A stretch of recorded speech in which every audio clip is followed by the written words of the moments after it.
পঞ্চম শ্রেণীর তৃতীয় পর্যায়ক্রমিক মূল্যায়নের গণিতে 23 নম্বর স্কুলের প্রশ্ন উত্তরগুলো আলোচনা করব। একের কত বলেছে, বর্গক্ষেত্রের ক্ষেত্রফল জানা থাকলে বাহুর দৈর্ঘ্য কিভাবে পাবে? ক্ষেত্রফলের বর্গমূল করে। ক্ষেত্রফলের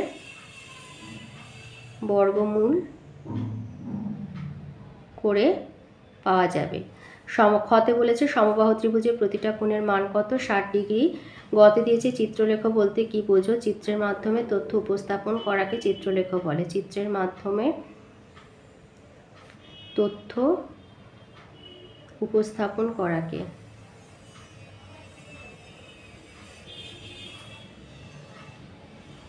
চিত্রলেখ বলে। ঘতে দিয়েছে ঘড়িতে কটা বাজলে ঘন্টা এবং মিনিটের কাঁটা সমকোণে থাকবে? 9টা ও 3টে। উঙতে দিয়েছে 9 টাকা 1 পয়সা সমান কত টাকা? তো 1 পয়সাকে যদি আমি টাকায় নিয়ে যেতে চাই 100 দিয়ে ভাগ করতে হবে, তাই 9 যোগ 1-এর 100, তার মানে 9 যোগ 0.01, তার মানে 9.01 টাকা। পিরামিডের পার্শ্বতল সর্বদা ত্রিভুজাকার হবে। খ দিয়েছে এটাকে বিশ্লেষণ করতে হবে। 89 যোগ 3-এর 100, 89টাকে আবার ভাঙলে 80 যোগ 9,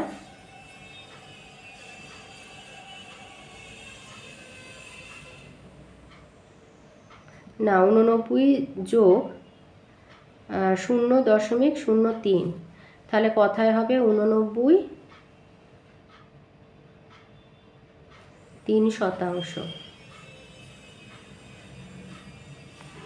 গতে দিয়েছে 9কে 1000 দিয়ে ভাগ করলে হবে 0.009। ঘতে ছোট বড় চিহ্ন বসাতে বলেছে, তো এটা ছোট। উঙতে এটাকে বিশ্লেষণ করে 4000, এখানে হবে 4000, এটা 500, এটা 60, এটা 7, 8-এর 10, 3-এর 100। 3-এর দাগে একটা সরল করতে দিয়েছে।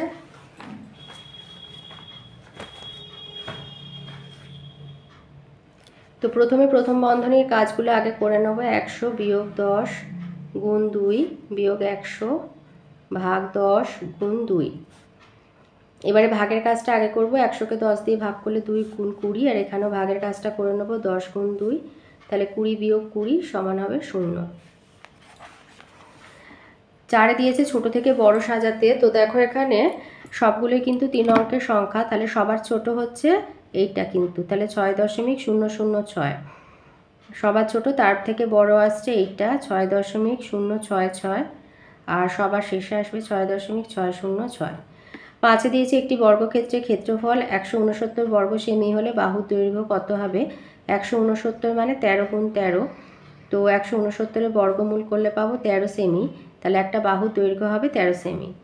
6তে দিয়েছে 6.825 কিলোমিটার লম্বা একটা রাস্তা মেরামতের কাজ চলছে। প্রথম দিনে 1.317 কিলোমিটার আর দ্বিতীয় দিনে 2.123 কিলোমিটার রাস্তা মেরামতের কাজ হয়েছে। তৃতীয় দিনে কতটা করতে হবে?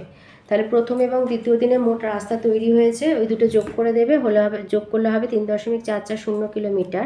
মোট রাস্তা হচ্ছে 6.285 কিলোমিটার, তাহলে তৃতীয় দিনে রাস্তা করতে হবে 6.285 থেকে 3.440 বিয়োগ দিলে হবে 2.845 কিলোমিটার। তাহলে তৃতীয় দিনে 2.845 কিলোমিটার রাস্তা মেরামত করতে হবে। 7 দিয়েছে সঠিকে টিক দিতে। ক দিয়েছে 0.80 সমান হবে আয়ের দাগেরটা। খতে দিয়েছে 11/100 মানে গতে 4/10 মানে 0.4। ঘতে ক্ষেত্রফল ভাগ দৈর্ঘ্য মানে প্রস্থ। 100 বর্গমিটার মানে 10 মিটার। 8-এর কতে বলেছে বিজ্ঞান প্রদর্শনীতে অংশগ্রহণের জন্য 200 জন শিক্ষার্থীকে স্কুলে রাখা হয়। তাদের জন্য 10 দিনের খাবার মজুদ ছিল, আরও 50 জন শিক্ষার্থী স্কুলে থাকতে এলো। মজুদ খাদ্যে তাদের কতদিন চলবে? তাহলে জন সংখ্যা দিন সংখ্যা করে ছক করবে।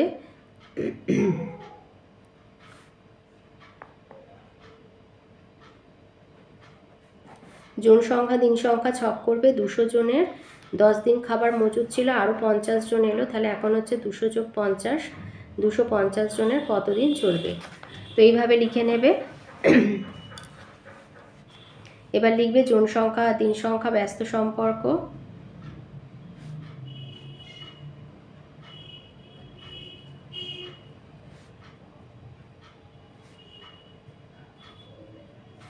তাহলে যে খাবারে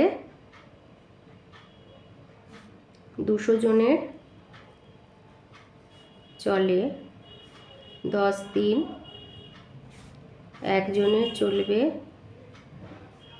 200 গুণ 10 দিন, আর 250 জনের চলবে 200 গুণ 10 বাই 250 দিন।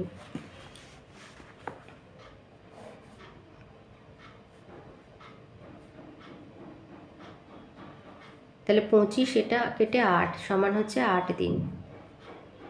তাহলে উত্তর লিখবে যে ওই শিক্ষার্থীদের ওই মজুদ খাদ্যে কতদিন চলবে। উত্তর লিখবে শিক্ষার্থীদের ওই মজুদ খাদ্যে 8 দিন চলবে।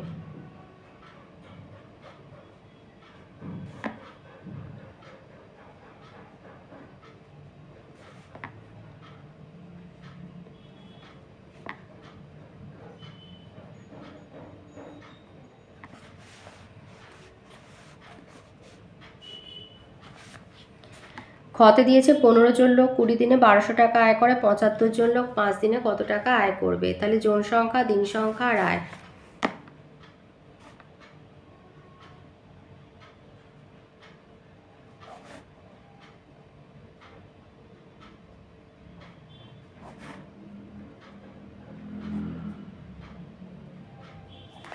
তাহলে হচ্ছে 15 জন লোক 20 দিনে 1200 টাকা, 15 জন লোক 20 দিনে 1200 টাকা আয় করছে, আর 75 জন লোক 5 দিনে কত টাকা আয় করবে। তাহলে জন সংখ্যা আয় সরল সম্পর্ক,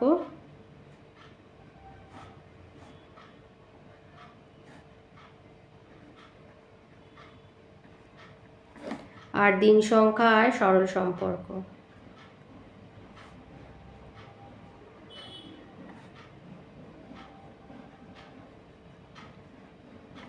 তাহলে 15 জন লোক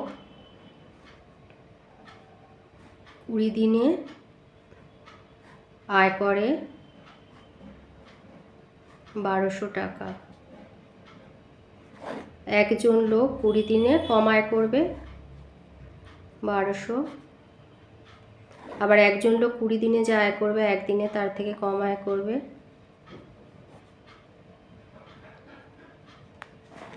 আবার 75 জন লোক, একজন লোক একদিনে যা আয় করছিল 75 জন লোক এলে বেশি আয় করবে।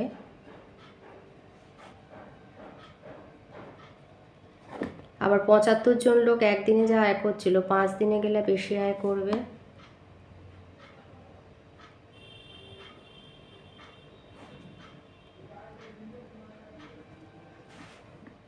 এবার কাটাকুটি করব।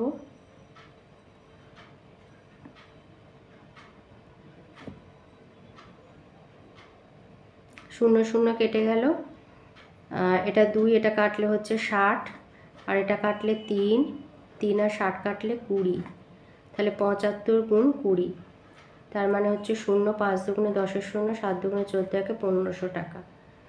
অতএব তারা আয় করবে 1500 টাকা। গতে দিয়েছে 14টি পাম্প মেশিন 200 দিনে 28,000 লিটার জল তুলতে পারে, 20টা পাম্প মেশিন 125 দিনে কত লিটার জল তুলবে।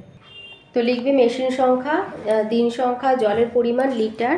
তো 14টা পাম্প মেশিন 200 দিনে 28,000 লিটার জল তুলছে, 20টা পাম্প মেশিন 125 দিনে কত লিটার জল তুলবে। মেশিন সংখ্যা, জলের পরিমাণ সরল সম্পর্ক, আর দিন সংখ্যা, জলের পরিমাণ সরল সম্পর্ক। তাহলে 14টা পাম্প মেশিন 200 দিনে জল তুলছে 28,000 লিটার, একটা পাম্প মেশিন 200 দিনে তুলবে কম জল, তাই 28,000 বাই 14। আবার একটা পাম্প মেশিন 200 দিনে যতটা জল তুলবে একদিনে কম জল তুলবে, তাই 28,000 বাই 14 গুণ 200। আবার একটা পাম্প মেশিন একদিনে যতটা জল তুলছিল সেখানে 20টা মেশিন আসলে বেশি জল তুলবে, তাই 28,000 গুণ 20 বাই 14 গুণ 200। আর 20টা পাম্প মেশিন 125 দিনে 28,000 গুণ 20 গুণে 125 বাই 14 গুণ 200। তো কাটাকুটি করবে, 200 দুটো শূন্য, 28,000-এ দুটো শূন্য কেটে দেবে। এবারে 280-কে 14 দিয়ে কাটলে হবে, এটা 7 দিয়ে কাটছি 2, আর এটা হচ্ছে 40, আর 20-কে 2 দিয়ে কাটলে হচ্ছে 10, 10-কে 2 দিয়ে কাটলে 5, তাহলে 40 গুণ 5 গুণ 125, তার মানে 200 গুণ 125 মানে 25,000 লিটার জল তুলবে। 9 কত দিয়েছে, সমকোণী সমদ্বিবাহু ত্রিভুজের তিনটে কোণের মান কি হবে, 90 ডিগ্রি আর 45 ডিগ্রি 45 ডিগ্রি। একটি আয়তঘনাকার বস্তুর উদাহরণ দাও। পৃষ্ঠতল কয়টি, পৃষ্ঠতল 6টি, কৌণিক বিন্দু 8টি। আয়তঘনাকার বস্তুর উদাহরণ হচ্ছে বই, ইট এসব দিতে পারো। দুটি সমকেন্দ্রিক বৃত্ত অঙ্কন করো। আর ব্যাসার্ধ কি, ব্যাসার্ধ হচ্ছে বৃত্তের কেন্দ্র থেকে পরিধির, বৃত্তের কেন্দ্রবিন্দু ও পরিধি সংযোজক, কেন্দ্র বিন্দু ও পরিধি সংযোজক, পরিধির যে কোনো বিন্দু সংযোজক সরলরেখা।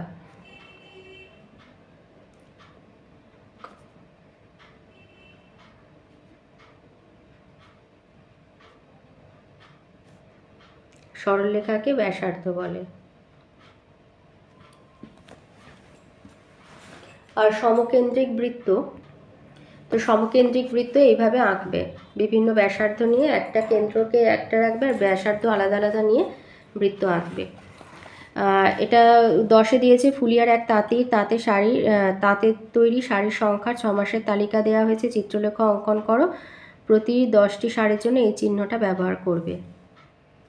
তো এইভাবে ছক করবে। প্রথমে হচ্ছে জানুয়ারি, 6 মাসের দিয়েছে জানুয়ারি, তাহলে এর জন্য 3টে ছবি আঁকবে।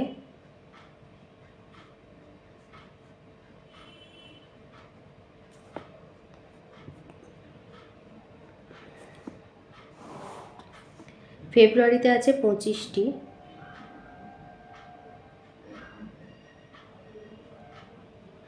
পঁচিশ মানে দুটো হচ্ছে গোটা গোটা দেবে আর একটা হাফ।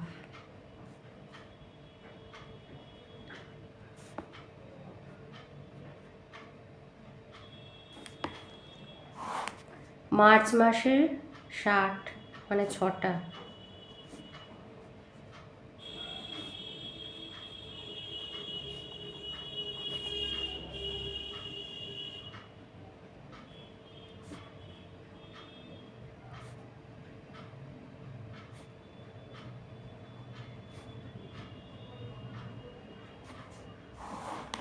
এপ্রিল মাসে হচ্ছে 45টা, 45টা মানে 4টে গোটার একটা হাফ।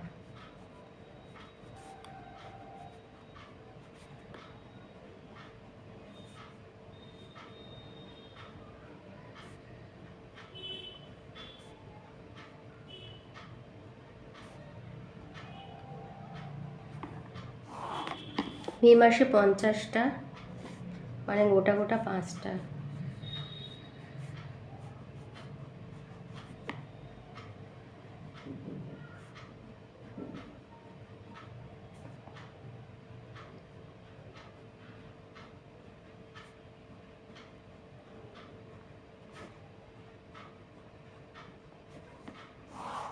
আর জুন মাসে 40টা মানে 4টে।